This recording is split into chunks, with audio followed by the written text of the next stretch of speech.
เวลาซบเข้ามาเนาะเสนอประธานแขกทั้งหมดจงพร้อมกันลุกขึ้นเพื่อเคารพศพเป็นครั้งสุดท้ายอีกคนหนึ่งเนาะ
ลง YouTube ไว้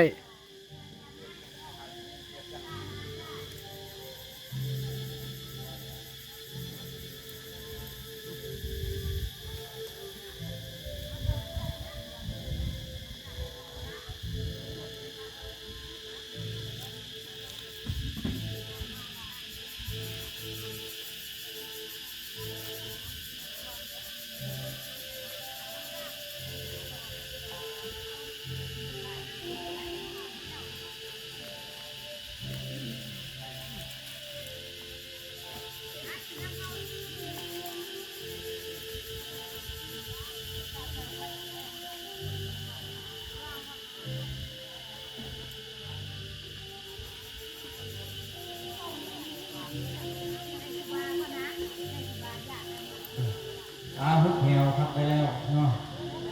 มอดชนิดเสียงนั่นเองกรณีกันแชร์มอดเนี่ย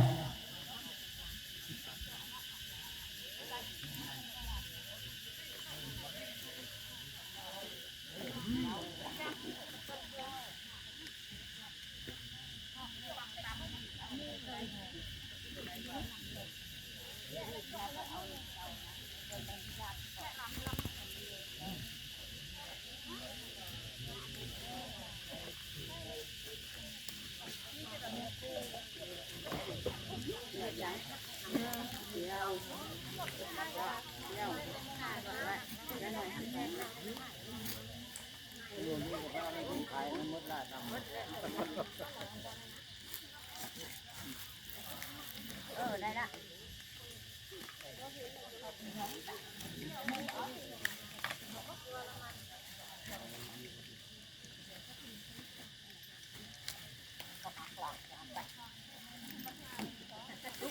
ทุกน้ำบ่เวลาแอร์แล้วก็รักกันจ้ะ